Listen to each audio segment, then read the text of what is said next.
I think I became a writer because I love to read so much. As a child, my mother always took me to the library at least once a week, and I checked out the maximum number of books allowed.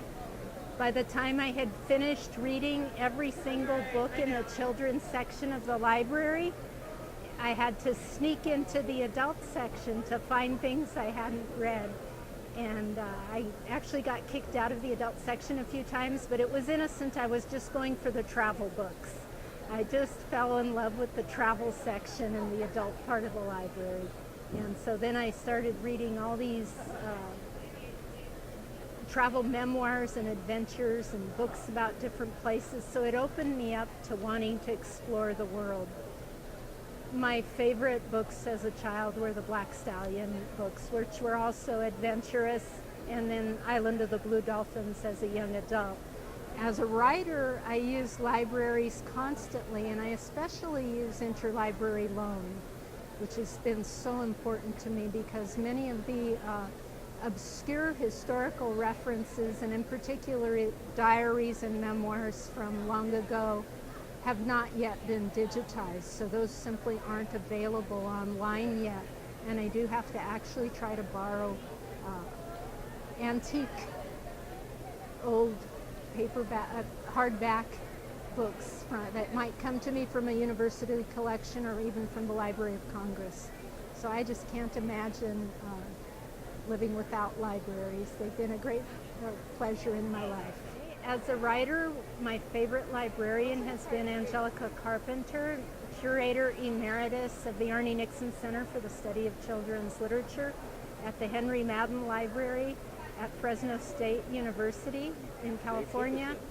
She's just helped me so much in so many ways with my writing projects. It's really tragic, and I just hope that it's temporary. Hope that people are willing to subsidize libraries through these hard times until normal budgets come back, and make lots of donations of books to libraries. I keep very few of my books anymore. I donate them to libraries after I read them, so that if it's not something the library actually wants to keep, they can at least sell it to get the money they need to buy the ones they do need.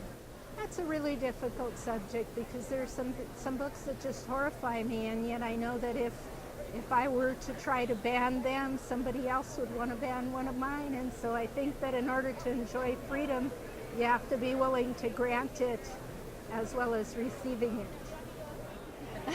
The Wild Book is a novel in verse about stories my grandmother told me about her childhood growing up in Cuba during wild times during the early 20th century, following U.S. occupation of the island after the Spanish-American War. Bandits roamed the countryside, kidnapping children for ransom. My grandmother was afraid of being kidnapped from her farm, and she also had the inner turmoil of dyslexia.